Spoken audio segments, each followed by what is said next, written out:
Welcome all, मेरा नाम है पीयूष मिश्रा और आज मैं अपनी वीडियो लेक्चर सीरीज साइंस पे कंटिन्यू करूंगा। ठीक है, तो पिछले वीडियो में हमने क्या देखा था कि मैटर्स क्या होते हैं और उनके कैरेक्टरिस्टिक्स वगैरह देखे थे। तो आज हम उसी को क्या करेंगे, कंटिन्यू करेंगे। ठीक है, तो पहला क्या होता है, स्टेट ऑफ मैटर। तो हमने मैटर पढ़े थे, ठीक है, मैंने आपको एनर्जी के बारे में बताया था कि पोटेंशियल एनर्जी, काइनेटिक एनर्जी। अब उसमें क्या पढ़ेंगे हम, स्टेट्स की किस किस फॉर्म में वो एग्जिस्ट करते हैं। अब आप एक बात बताइए, मैं लेता हूं सिंपल वाटर, ठीक है, तो आपने जो पानी पिया, ठीक है, वो क्या था, सिंपल ड्रिंकिंग वाटर था, ड्रिंकिंग वाटर। ठीक है, उसके बाद क्या है, आपका मन किया, आप गए आइसक्रीम खाने, ठीक है, आइसक्रीम खाया आपने, ठीक है, तो वो क्या हो गया, आइस। उसके बाद क्या हुआ कि आपको लग रहा होगा ओ मेरा फेस बहुत क्या बोलते हैं डर्टी हो गया, तो मैं क्या करूँगा, वेपर थोड़ा सा अपने फेस पे लेकर इसको क्लीन करूँगा। तो आपने क्या किया, जस्ट वेपर लिया। तो देखो 3 फॉर्म हो गई वाटर की। वाटर किस फॉर्म में था, जब आप आइसक्रीम खा रहे थे तो आइस की फॉर्म में था। उसके बाद किस फॉर्म में था, सिंपल ड्रिंकिंग वाटर की फॉर्म में था। तीसरा फॉर्म क्या आ गया, वेपर। तो वैसे ही आपके जो मैटर होते हैं वो 3 स्टेट में होते हैं। पहला स्टेट क्या होता है, सॉलिड स्टेट, ठीक है, दूसरा liquid state and then gaseous state. अब देखिए मैं क्या करूंगा, इनको पैरेलली कंपेयर करूंगा, ठीक है। तो पैरेलली कंपेयर करने का मेरा रीजन ये है कि आप क्या करोगे, इसको एक बार में समझ जाओगे और आप इसमें डिफरेंस भी लिख सकते हो, ठीक है। तो पहला क्या है, solid, then liquid and then gas, ठीक है। अब देखिए पहला पॉइंट ये है कि जो सॉलिड होता है उसके एटम्स क्या होते हैं, क्लोजर होते हैं, क्लोज होते हैं एक दूसरे के आसपास, क्लोजर, ठीक है, आसपास रहते हैं, ठीक है। बहुत बड़ी लाइन तो मैं यहाँ लिख नहीं पाऊंगा क्योंकि मेरे पास स्पेस कम है। दूसरा क्या है, लिक्विड। लिक्विड के क्या है, इससे एज कंपेयर में थोड़ा सा क्या बोलेंगे, मतलब स्पेस ज्यादा होता है, ठीक है। सपोज करो ये इस तरह से अटैच हैं, तो आपके लिक्विड किस तरह से अटैच रहेगा, इस तरह से रहेगा। और वहीं पे आपका गैसियस क्या होता है, गैसियस में जो इन बिटवीन स्पेसेस होते हैं एटम्स के बीच में, वो बहुत हाई होता है, लाइक दिस, ठीक है। तो ये हो गया पहला।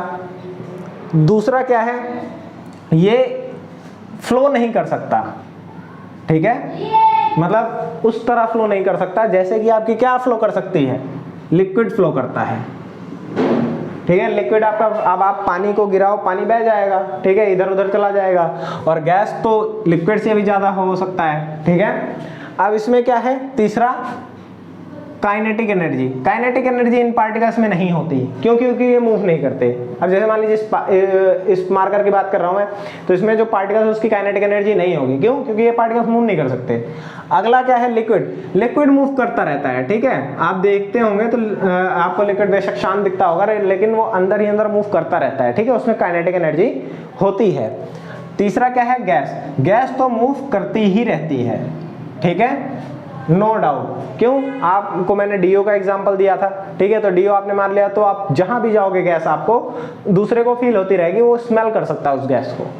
अगला पॉइंट क्या है, ठीक है, सॉलिड आपका रिजिड होता है, ठीक है, एक परफेक्ट शेप होती है इसकी, ठीक है, इनकी कोई शेप नहीं होती, वाटर के भी कोई शेप नहीं होते और गैस की भी कोई शेप नहीं होती। क्यों, आप इसको चाहे बैलून में डाल दोगे तो बैलून की तरह हो जाएगा, इसको आप ड्रम में डाल दोगे तो ड्रम की शेप ले लेगा, लेकिन इसकी अपनी खुद की शेप होती है। तो सॉलिड, लिक्विड, गैस, 3 स्टेट आपके एग्जिस्ट करते हैं, ठीक है। अगर आपको इनके नोट्स चाहिए तो आप हमारी वेबसाइट igtuition.in पे जाके इनके नोट्स आप डाउनलोड कर सकते हो, वहां पे आपको अच्छे से लिखे हुए नोट्स मिल जाएंगे, ठीक है। तो ये आपके प्रॉपर्टीज हो गई किसकी, सॉलिड, लिक्विड और गैस की। आपका जो मैटर है वो 3 स्टेट में एग्जिस्ट करता है, सॉलिड में एग्जिस्ट करता है, लिक्विड में करता है, गैस में करता है। क्लोज होते हैं एटम्स, सॉलिड में फ्लो नहीं करते, ठीक है, उन पे काइनेटिक एनर्जी कम होती है या नहीं होती, 0 होती है, और वो एक फिक्स शेप होते हैं। लिक्विड क्या होता है, पार्टिकल्स थोड़े दूर दूर होते हैं, ठीक है, और ये क्या कर सकता है, आपका फ्लो कर सकता है, इसमें काइनेटिक एनर्जी होती है और परफेक्ट शेप नहीं होती, ठीक है। सिमिलर केस गैस के लिए है, बस उसमें क्या है, थोड़ा एक्स्ट्रा लिक्विड आ गया, मान लीजिए क्या कि उसमें इंटरमोलिकुलर स्पेस बहुत ज्यादा होता है, फ्लो कर सकता है, ठीक है, और इसमें काइनेटिक एनर्जी बहुत हाई होती है, इससे भी हाई होती है उसमें काइनेटिक एनर्जी, ठीक है, और यहाँ पे भी कोई परफेक्ट शेप नहीं होती। ठीक है, तो ये आपको मुझे लगता है कि पॉइंट क्लियर हो गया होगा। अब मैं आगे चलता हूं। Can matter change it's state? क्या मैटर सॉलिड से लिक्विड, लिक्विड से गैस, या लिक्विड से सॉलिड, या गैस से लिक्विड बन सकता है? Is it possible? तो आंसर है यस। लेकिन ये डिपेंड करता है, ठीक है, दो कंडीशन पे, एक तो टेम्परेचर पे और दूसरा प्रेशर पे। ठीक है, फॉर एग्जांपल मैं क्या करता हूं, आइस का एग्जांपल लेता हूं। ठीक है, 1.4.1 टेम्परेचर वाले के लिए। तो अब देखिए क्या करूंगा मैंने लिया ये आइस, आइस की क्यूब ले ली मैंने इसको हीट किया। ठीक है, तो ये सिंबल हीट का होता है। ठीक है, या तो मैं यहाँ पे लिख दूं हीट। तो मैंने आइस को हीट किया तो आइस क्या बन जाएगा इधर आके? वाटर। अब फिर मैंने वाटर को फर्दर हीट किया, ठीक है, और हीट किया तो वाटर क्या बन जाएगा? वेपर। ठीक है, तो देखिए क्या हो रहा है, पहले था सॉलिड, देन बना लिक्विड, एंड देन बन क्या गया आपका? गैस। ठीक है, गैसियस फॉर्म में चला गया। अब देखिए वाटर, इन सब के जो टेम्परेचर को होते हैं उसको हम दो तरह से नापते हैं। पहला आपका यूनिट होता है, दो यूनिट में नापते हैं। पहला आप क्या कह सकते हो? केल्विन में। ठीक है, और दूसरा क्या होता है आपका? सेल्सियस में। ठीक है, तो अब आप सेल्सियस और केल्विन को आपको चेंज करना आना चाहिए, मतलब सेल्सियस से आपको केल्विन में और केल्विन से आपको सेल्सियस में आपको चेंज करना आना चाहिए। तो आप कैसे करोगे?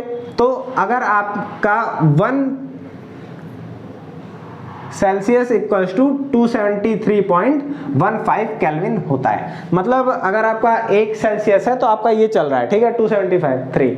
अगर आपका 100 सेल्सियस है, ठीक है, तो इसमें 100 ऐड कर दीजिए, मतलब 373 डिग्री पे आपका क्या करेगा? वाटर केल्विन पे वाटर आपका बॉईल करना चालू करेगा, या 100 डिग्री सेल्सियस पे आपका वाटर बॉईल करना चालू करेगा। और भी क्या है, 2 ही यूनिट है? नहीं, और भी यूनिट होते हैं, फ़ारेनहाइट होती है, ठीक है, और भी बहुत सी यूनिट होती हैं, लेकिन हमारा काम किस में चलेगा? सेल्सियस में चलेगा और केल्विन में चलेगा। आपका क्या बोलते हैं, 0 केल्विन हम अटेन नहीं कर सकते। ठीक है, आपके जो सुपर कंडक्टर होते हैं वो आपके बनते हैं 10 केल्विन के अराउंड। ठीक है, 0 केल्विन हम अटेन करेंगे तो चीजें कोलैप्स होने लगेंगी, वो अलग टॉपिक है। ठीक है, उसको कभी मैं बताऊंगा किसी सेपरेट वीडियो में। तो आपका केल्विन आ गया एंड सेल्सियस आ गया। तो यहाँ पे आपका कितना था? यहाँ पे मान लीजिए आपका आइस था, तो ये मान लिया मैंने कि क्या था? 271 केल्विन था। ठीक है, -2 डिग्री, तो आपका आइस बना हुआ था। लेकिन जैसे ही हम क्या पहुंचे, मान लीजिए 293 केल्विन पे पहुंचे, 293 केल्विन, तो 293 केल्विन यानी 30 degree Celsius, 70, 80, 90, sorry 20 degree Celsius. ठीक है, तो 20 डिग्री सेल्सियस पे पहुंचे, तो अब 20 डिग्री पे तो वाटर ही रहता है, आइस तो रहेगा नहीं। अब उसके बाद क्या है, हम 100 सेल्सियस या 373 केल्विन पे पहुंचे, तो यहाँ पे ये क्या बन गया? आपका वेपर फॉर्म में चला गया, यानी फिर इसने अपनी स्टेट क्या कर लिया? चेंज कर लिया। तो अब देखिए इस चेंज ऑफ स्टेट की प्रोसेस को क्या है, हम अलग अलग नामों से जानते हैं। ठीक है, अलग अलग नामों से क्यों जानते हैं? क्योंकि अब एक ही नाम तो हर किसी को नहीं दे सकते ना। आपके भैया को और आपको या आपकी बहन को हम एक नाम तो नहीं दे सकते। मान लीजिए अगर मैं इसको केवल एक नाम दे दूं, या ये एक राम नाम का लड़का है, इसको मैंने एक नाम दे दिया, इसकी बहन को भी राम दे दिया। ठीक है, तो आपने वो चिंकी मिंकी वाला वो देखा ही होगा, किसका नाम चिंकी है, इसका नाम मिंकी है। ठीक है, तो वो वाली दिक्कत आ जाएगी, एक को बुलाओगे तो वो आएगा, उसको बुलाओगे तो वो आएगा। तो इस वजह से हमने सबका अलग अलग नाम दिया है। तो ये आपका डायग्राम है जो कि आपकी बुक में बना हुआ है। ठीक है, तो मैं इसको एक्सप्लेन करता हूं। जब हम सॉलिड से क्या बनाते हैं, जब हम सॉलिड से क्या जाते हैं, लिक्विड पे जाते हैं, तो उसको आपको क्या कहा जाता है? फ्यूजन। क्या कहा जाता है? Fusion. Process of converting solid into liquid is called as fusion. अब लिक्विड से हम सॉलिड बनाएंगे तो इसको क्या कहा जाएगा? सॉलिडिफिकेशन। ठीक है, क्या कहा जाएगा? सॉलिडिफिकेशन। अब इसी तरह से अगर मैं सॉलिड से गैस बनाता हूं, सॉलिड से अगर मैं क्या बनाऊं? गैस बनाऊंगा, तो क्या आएगा? गैस, तो आपका आएगा सब्लिमेशन। ठीक है, और वैसे ही मैं गैस से आपका सॉलिड बनाऊंगा तो क्या आएगा? डिपोजिशन।